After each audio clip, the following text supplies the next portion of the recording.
दोस्तों यार इस डॉल को ना इस मूवी में सुंदर और क्यूट बताया गया। कहीं से दिख रही है भाई? इसको एक्सप्लेन करते करते मुझे मेरा पूरा दिमाग ख़राब हो रहा है।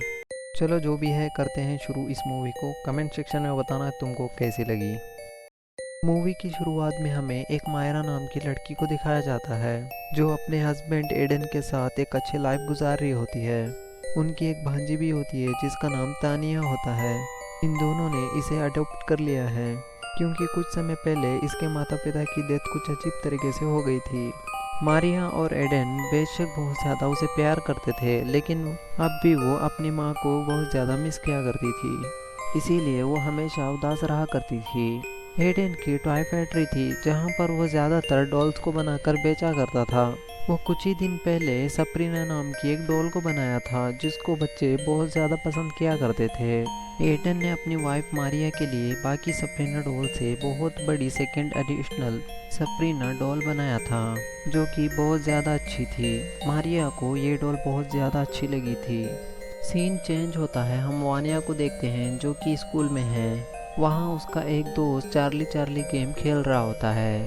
इस बच्चे का नाम डिक्टो है और ये चार्ली चार्ली गेम की मदद से अपनी ग्रैंड मदर की सोल को रियल वर्ल्ड में बुला रहा था। वानिया को ये सब देखकर बहुत ज़्यादा अच्छा लग रहा था। वो लड़का वानिया को बताता है ये गेम ख़त्म करने के लिए लोगों को प्रे करना होता है ताकि इस वर्ल्ड में जो भी सोल को बुलाया है उसको वापस भेजा सके। वानिया को वो आइसो आई वेब के बारे में बताता है जिसकी मदद से सोल को ढूंढ कर देखा जा सकता है। वानिया चार्ली चार्ली बोर्ड को डिक्टो से ले लेती है। दूसरी तरफ हम वानिया को देखते हैं चार्ली चार्ली बोर्ड की मदद से वो अपनी मॉम को रियल वर्ल्ड में बुला रही थी। वानिया को ऐसा फील होता है उसकी मॉम की सोल रियल वर्ल्ड में आ चुकी है। वो आइसो आई ऐप की मदद से मॉम को ढूंढने लगती है। जाहिर है ये ऐप तो फेक हो गई। वानिया को अपनी मॉम की बजाय अपनी आंट मारिया दिख जाती है। मारिया वानिया को उसके कमरे में सुला देती है। सोने से पहले उसे सप्रीना डॉल भी देती है। जब वो सो रही होती है तो हम सप्रीना डॉल की आइज को मूव करते हुए देखते हैं। यानी कि चार्ली चार्ली गेम की मदद से ये इस वर्ल्ड में कोई सोल आई थी जो कि सप्रीना डॉल में है। भाई दोस्तों यार इस डॉल को ना इस मूवी में सुंदर और क्यूट बताया गया। कहीं से दिख रही है भाई? इसको एक्सप्लेन करते करते मुझे मेरा पूरा दिमाग ख़राब हो रहा है। एक तो ना मैं इस मूवी को ना रात को एक्सप्लेन कर रहा हूँ भाई। रात को मूवी ना एक्सप्लेन करने में दिमाग ख़राब होता है सच में। नेक्स्ट डे हम सप्रीना डॉल को देखते हैं जो कि घर में अलग अलग जगहों पे वही पहुंचा रही थी। मारिया उसको देखकर बहुत ज़्यादा डर जाती है। वानिया जब रात को फिर से इस ऐप को इस्तेमाल करती है तो उसे सच में कोई एक सोल नज़र आती है जो कि असल में एक डॉल होती है। तभी अचानक से वानिया को पीछे से कोई सोल खींच लेती है। वानिया उसकी आंट को बताती है कि उसकी मदर रियल वर्ल्ड में आ चुकी है। मारिया उसे बताती है कि तुम्हारी मॉम एंटनी इस दुनिया में नहीं मौजूद है, लेकिन वहाँ पर एंटनी सच में मौजूद होती है। देखते ही देखते एंटनी एक डीमन में तब्दील हो जाती है और उस पर हमला कर देती है। माहिरा चिल्लाते हुए वहाँ से भागने की कोशिश करती है। चिल्लाने की आवाज़ सुनकर एडन भी वहाँ पर आ जाता है और उन दोनों पर भी वो हमला कर देती है। डीमन इन दोनों को किसी तरह से भी वहाँ से जाने नहीं दे रही होती है, लेकिन वो किसी तरह से अपनी जान बचाने में कामयाब हो जाते हैं। अब वो समझ गए थे कि उनके घर में कोई सच में एक डीमन है, तो वो मिस लारा और उनके हस्बैंड रोनाल्ड से मिलने जाते हैं जो कि वो दोनों पैरानॉर्मल एक्टिविटीज़ में एक्सपर्ट थे। वो दोनों तुरंत उनके घर जाते हैं और वहाँ पर चार्ली चार्ली गेम की मदद से एंटनी को उसकी दुनिया में वापस भेजने की कोशिश करते हैं, लेकिन वो अचानक से उसमें आग लग जाती है। फिर वो पूरा आग लग जाता है। फिर घर की लाइट चली जाती है।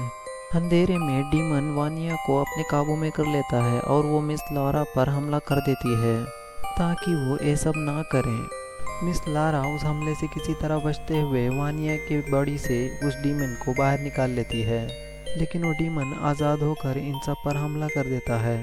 यहाँ इन सब के बीच में उस डीमन के साथ फाइट होती है। मिस लारा उसे किसी तरह से उस डीमन को उसी कमरे में बंद कर देते हैं। यहाँ पर उनकी ये गलती हो गई थी कि वो लोग सप्रीना डॉल को बाहर ले आ गए थे। वो डीमन सप्रीना डॉल के साथ बाहर आ जाती है। यहाँ पर लारास को पता चल जाता है कि उस डीमन का नाम क्या है। इस डीमन का नाम भाग्या है। ये कोई मामूली स्पिरिट नहीं है, ये एक डीमन की चाइल्ड है जो कि बहुत ज़्यादा पावरफुल है। यहाँ पर हमें वानिया के पेरेंट्स के डेथ के बारे में भी पता चलता है। लॉरस बताती है कि वानिया की मॉम को भाग्य ने अपने वश में कर लिया था और उसी ने उसके पिता को भी मार दिया था। रैलस और विनार्ड किसी तरह से भाग्य को उसकी दुनिया में भेजा था, लेकिन इसी दौरान एंटनी की भी डेथ हो गई थी। जब वानिया ने चार्ली चार्ली गेम की मदद से एंटनी की सोल को बुलाया था तो भाग्य की सोल यहाँ पर आ गई थी। भाग्य को मारने का सिर्फ एक ही तरीका है, जब वो फुल पावर में और फुल स्ट्रेंथ में हो तब उसे विरासत में मिले खंजर से ही मारा जा सकता है। वो खंजर भाग्य को मारने के लिए ही बनाया गया है। ये खंजर फिलहाल रेनॉल्ट के पास था। रेनॉल्ट को ये कई साल पहले एक गुफा के अंदर मिला था। उस गुफा के अंदर डीमंस ने ही इस खंजर को छुपाया हुआ था। अगले दिन भाग्य का डीमन फिर से जाग जाता है और वो मायरा को अपने वश में कर लेता है। मायरा चाकू से सब पर कई सारे वार कर देती है। सब लोग मिलकर मायरा को किसी तरह से उसके घर में वापस लाते हैं। यहाँ से हमें भाग्य से पता चलता है कि सबसे पहले उसको इस दुनिया में किसी इंसान ने ही बुलाया था। यहाँ से मूवी का सीन चेंज होता है। कई साल पहले एडन का एक भाई था जिसका नाम ऑर्का था। इन दोनों के फादर की एक टॉय कंपनी थी।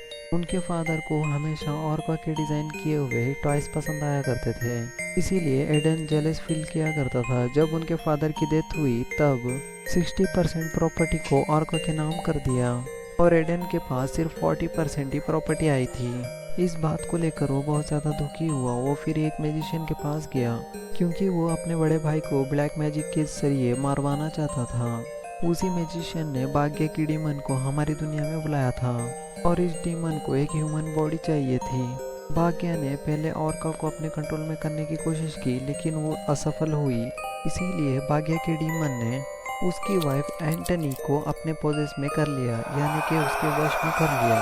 ऑर्का और एंटनी ही वानिया के पेरेंट्स थे और जब लारास ने भाग्य से मुकाबला किया तो उस दौरान उन दोनों की डेथ हो गई थी, यानी कि वानिया के पेरेंट्स की डेथ का रिस्पॉन्सिबल सिर्फ एडन ही था।